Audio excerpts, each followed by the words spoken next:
ವಿದೇಶಿ ಮಹಿಳೆ ಸೇರಿ ಇಬ್ಬರ ಮೇಲೆ ಅತ್ಯಾಚಾರ ಪ್ರಕರಣಕ್ಕೆ ಸಂಬಂಧಪಟ್ಟಂತೆ ಈ ಕೇಸ್ ಆದಮೇಲೆ ಕೊಪ್ಪಳ ಜಿಲ್ಲಾಡಳಿತ ಎಚ್ಚೆತ್ತುಕೊಂಡಿದೆ ಅಂತ ಕಾಣಿಸ್ತಾ ಇದೆ. ಅನಧಿಕೃತ ರೆಸಾರ್ಟ್ಗಳ ತೆರವಿಗೆ ಅಧಿಕಾರಿಗಳು ಮುಂದಾಗಿದ್ದಾರೆ.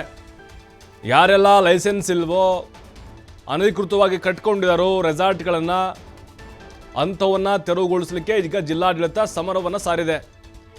ಅದು ಈ ಪ್ರಕರಣ ಆದಮೇಲೆ ಸರ್ಕಾರ ಕೂಡ ಕಟ್ಟುನಿಟ್ಟಿನ ಕೆಲವು ಸೂಚನೆಗಳನ್ನು ಕೊಟ್ಟಿದೆ. ಇಂದು ತಹಶೀಲ್ದಾರ್ ಕಚೇರಿಯಲ್ಲೇ ಮಹತ್ವದ ಸಭೆ ಇದೆ. ಪ್ರವಾಸೋದ್ಯಮ ಇಲಾಖೆಯಿಂದ ಈ ಸಭೆ ಕರೆದಿದ್ದಾರೆ. ಅನಧಿಕೃತ ರೆಸಾರ್ಟ್ ಹೋಮ್ ಸ್ಟೇಗಳ ಮೇಲೆ ಕ್ರಮಕ್ಕೆ ಈ ಒಂದು ಮೀಟಿಂಗ್ ಇದೆ. ಗಂಗಾವತಿ, ಬಸಾಪುರ ಹಾಗೆ ಸಣ್ಣಾಪುರದಲ್ಲಿ ಅನಧಿಕೃತ ರೆಸಾರ್ಟ್ಗಳ ಒಂದು ತೆರವು ಮಾಡಬೇಕು ಅಂತ ಹೇಳಿ. ಯಾಕಂದರೆ ಇವ್ರಿಗೆ ಹಿಂದೆ ಇರಲ್ಲ ಮುಂದೆ ಇರಲ್ಲ, ಪರ್ಮಿಷನ್ ಇರೋದಿಲ್ಲ, ದುಡ್ಡಿನ ಆಸೆಗೋಸ್ಕರ ಇವರೇ ಒಂದೊಂದು ಟೆಂಟ್ ಹಾಕ್ಕೊಂಡು ಅಥವಾ ಅಲ್ಲಿ ರೆಸಾರ್ಟ್ಗಳನ್ನ ಮಾಡಿಕೊಂಡು ತಮ್ಮ ಜಮೀನುಗಳಲ್ಲಿ ಅಥವಾ ಜಮೀನುಗಳನ್ನು ಅಲ್ಲಿ ಬಾಡಿಗೆ ತೆಗೆದುಕೊಂಡು ಅಥವಾ ಖರೀದಿ ಮಾಡಿ ಹಿಂಗೆ ಮಾಡ್ಕೊಂಡಿರ್ತಾರೆ. ಅಲ್ಲಿ ಬರುವಂಥ ಪ್ರವಾಸಿಗರು ಚೆಕ್ ಮಾಡೋಕ್ಕೆ ಹೋಗೋದಿಲ್ಲ. ಯಾಕಂದರೆ ನಮ್ಗೆ ಬೇಕಾಗಿರೋದೇನಪ್ಪ, ನಮ್ಮ ಪ್ರವಾಸ ನಮಗೆ ಸ್ಟೇ ಆಗ್ಲಿಕ್ಕೆ ಒಂದು ವ್ಯವಸ್ಥೆ ಅಷ್ಟೇ. ಅದು ಅನಧಿಕೃತನೋ ಲೈಸೆನ್ಸ್ ಇದೆಯೋ ಯಾರ್ದೋ ಕೇಳೋಕ್ಕೆ ಹೋಗೋದಿಲ್ಲ. ಹಾಗಾಗಿ ಈಗ ಜಿಲ್ಲಾಡಳಿತ ಈ ಕ್ರಮಕ್ಕೆ ಮುಂದಾಗಿದೆ. ನೋಡಿ, ಮೊದಲೇ ಮಾಡಬೇಕಾಗಿತ್ತು ಈ ಕೆಲಸನ. ಅತ್ಯಾಚಾರ ಪ್ರಕರಣ ಆದಮೇಲೆ ಜಿಲ್ಲಾಡಳಿತ ಎಚ್ಚೆತ್ತುಕೊಂಡಿದೆ. ತಹಶೀಲ್ದಾರ್ ಕಚೇರಿಯಲ್ಲಿ ಇವತ್ತು ಮಹತ್ವದ ಒಂದು ಸಭೆ ಇದೆ. ಆನೆಗುಂದಿ ಆಗಿರ್ಬೋದು, ಗಂಗಾವತಿ ಮತ್ತು ಅಲ್ಲಿ ಸಣ್ಣಾಪುರ, ವಿರುಪಾಪುರ ಗಡ್ಡಿ ಈ ಭಾಗದಲ್ಲಿ ರೆಸಾರ್ಟ್ಗಳ ಸಂಖ್ಯೆ ಜಾಸ್ತಿ ಇದೆ, ಅದು ಅನಧಿಕೃತವಾಗಿ. ಹಾಗಾಗಿನೇ ಈಗ ಅಲ್ಲಿ ಸ್ವಲ್ಪ ಬಿಗಿ ಮಾಡ್ತಾ ಇದ್ದಾರೆ. ಹಾಗೆ ಪೊಲೀಸ್ ಇಲಾಖೆದು ಸ್ವಲ್ಪ ಕ್ರಮ ತೆಗೆದುಕೊಳ್ಬೇಕು. ರಾತ್ರಿ ಗಸ್ತು ಮಾಡಬೇಕು.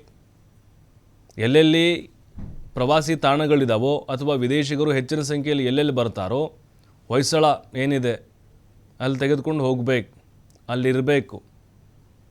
ಆ ವ್ಯವಸ್ಥೆ ಮಾಡಿದರೆ ಇಂತಹ ಕಾಮುಕರು, ದುಷ್ಕರ್ಮಿಗಳು ಇಂಥವ್ರಿಗೆ ಕಡಿವಾಣ ಹಾಕಬಹುದು. ಯಾಕೆಂದರೆ ಅಲ್ಲಿ ಸಹಜವಾಗಿ ನಿರ್ಜನವಾದಂಥ ಪ್ರದೇಶಗಳಿರುತ್ತೆ. ಈ ತುಂಗಭದ್ರಾ ಎಡದಂಡೆ ಕಾಲುವೆ ಇದೆ, ಕೆಲವೊಂದಿಷ್ಟು ಬೆಟ್ಟ ಗುಡ್ಡಗಳಿದ್ದಾವೆ, ನಡುಗಡ್ಡೆಗಳಿದ್ದಾವೆ.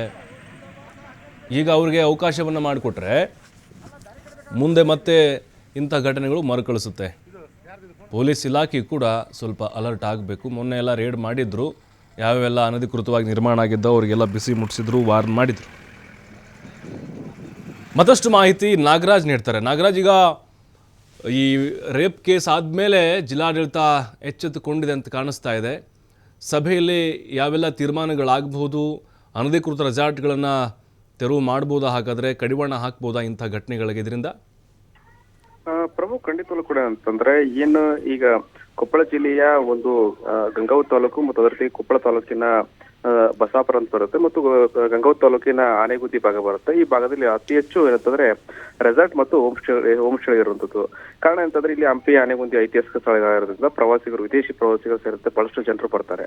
ಆದ್ರೆ ಕಳೆದ ಒಂದು ಕೈಘಟನೆ ನಡೆದಿರ್ತಕ್ಕಂಥದ್ದು ವಿದೇಶಿ ಮಹಿಳೆ ಮೇಲೆ ಸೇರಿದಂತೆ ಹೋಮ್ ಸ್ಟೇನ ಮಾಲಿಕೆ ಮೇಲೆ ಒಂದು ಇಲ್ಲಿನ ಏನು ಗಂಗಾವತಿಯ ನಗರದ 3 ಜನ ಆರೋಪಿಗಳು ಏನಂದ್ರೆ ಗ್ಯಾಂಗ್ ರೇಪ್ ಅನ್ನ ಮಾಡಿದ್ರು. ಇದರಿಂದ ಒತ್ತು ರಾಜ್ಯ ಸರ್ಕಾರಕ್ಕೆ ಮುಜುಗರ ಆಗಿತ್ತು. ಅದರ ಜೊತೆಗೆ ಪ್ರತಿಪಕ್ಷಗಳು ಕೂಡ ಆಹಾರವಾಗಿ ಪರಿಣಮಿಸಿತ್ತು.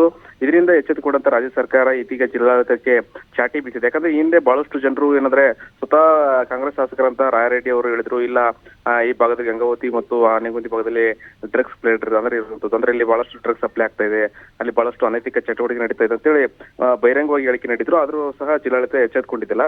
ಆದ್ರೆ ಇದೀಗ ಏನಂತಂದ್ರೆ ಏನು ವಿದೇಶಿ ಮಹಿಳೆ ಮತ್ತು ಸ್ವತಃ ಹೋಮ್ ಸ್ಟೇ ಮಾಲೀಕ ಮೇಲೆ ಅವತ್ತು ಏನು ಗ್ಯಾಂಗ್ ರೇಪ್ ಆಗಿದೆ, ತದನಂತರ ಈಗ ಸರ್ಕಾರ ಎಚ್ಚೆತ್ತುಕೊಂಡಿದೆ ಮತ್ತು ಜಿಲ್ಲಾಡಳಿತಕ್ಕೆ ಚಾಟಿ ಬೀಸಿರುತ್ತದೆ.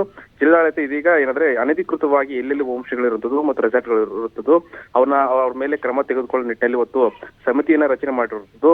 ಇನ್ನು ಗಂಗಾವತಿ ತಾಲೂಕಿನ ತಹಸೀಲ್ದಾರ್ ನೇತೃತ್ವದಲ್ಲಿ ವಿವಿಧ ಅಧಿಕಾರಿಗಳನ್ನು ಒಳಗೊಂಡ ಸಮಿತಿಯನ್ನು ರಚನೆ ಮಾಡಿರುತ್ತದೆ. ಜೊತೆಗೆ ಕೊಪ್ಪಳ ತಾಲೂಕು ತಹಸೀಲ್ದಾರ್ ನೇತೃತ್ವದಲ್ಲಿ ಕೂಡ ಅಲ್ಲಿ ಕೂಡ ಸಮಿತಿ ರಚನೆ ಮಾಡಿರುತ್ತದೆ.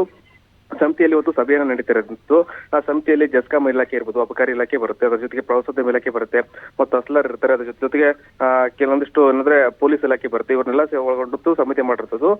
ಒಂದು ವೇಳೆ ಏನಾದರೂ ಎಲ್ಲ ಅನಧಿಕೃತವಾದ ಹೋಮ್ ಸ್ಟೇ ಮಾಡಿರೋದು ನಿಟ್ಟಿನಲ್ಲಿ, ಅದ್ರ ಜೊತೆಗೆ ಅನಧಿಕೃತವಾಗಿ ಏನಾದರೂ ಪರವಾನಗಿ ಪಡೆಯದೆ ರೆಸಾರ್ಟ್ ನಿರ್ಮಾಣ ಮಾಡಿದ್ರೆ ಅವ್ರ ಮೇಲೆ ಕಾನೂನು ಕ್ರಮ ತೆಗೆದುಕೊಳ್ಬೇಕು. ಜೊತೆಗೆ ಏನಂದ್ರೆ ಅನಧಿಕೃತವಾಗಿ ವಿದ್ಯುತ್ ಸಂಪರ್ಕ ಏನಾದ್ರೆ ತೆಗೆದುಕೊಂಡಿದ್ರೆ ಅದನ್ನು ಕೂಡ ಸ್ಥಗಿತಗೊಳಿಸುವ ನಿಟ್ಟಿನಲ್ಲಿ ಇವತ್ತು ಏನಂದ್ರೆ ಸಮಿತಿಯ ಕೆಲವೊಂದಿಷ್ಟು ವಿಚಾರಗಳು ಸಭೆಯಲ್ಲಿ ಪ್ರಸ್ತಾಪ ಆಗಲಿದೆ. ಒಟ್ಟಾರೆ ಇವತ್ತು ಅನಧಿಕೃತವಾಗಿ ಏನು ಹೋಮ್ ಸ್ಟೇ ಮತ್ತು ರೆಸಾರ್ಟ್ಗಳು ಏನು ಹಾಕಿಕೊಂಡಿದ್ದಾರೆ ಮತ್ತು ಅವ್ರ ಮೇಲೆ ಇವತ್ತು ಜಿಲ್ಲಾಡಳಿತ ಚಾಟಿ ಬೀಸುವ ನಿಟ್ಟಿನಲ್ಲಿ ಒಂದು ಸಭೆ ಮಾಡ್ತಾ ಇದೆ. ಒಂದ್ ವೇಳೆ ಸಭೆಯಲ್ಲಿ ಎಲ್ಲಾ ವಿಚಾರಗಳು ಪ್ರಸ್ತಾಪ ಆದ್ರೆ ಖಂಡಿತಲೂ ಕೂಡ ಅನಧಿಕೃತ ಯಾರು ರೆಸಾರ್ಟ್ ಮತ್ತು ಹೋಮ್ ಸ್ಟೇಗಳನ್ನ ಹಾಕಿಕೊಂಡಿದ್ರೆ ಅವ್ರಿಗೆ ಬಿಸಿ ತಟ್ಟಲಿದೆ ಅಂತ ಹೇಳ್ಬೋದು. ಪ್ರಭು, ಥ್ಯಾಂಕ್ ಯು ನಾಗರಾಜ್ ತಮ್ಮೆಲ್ಲ ಮಾಹಿತಿಗಾಗಿ.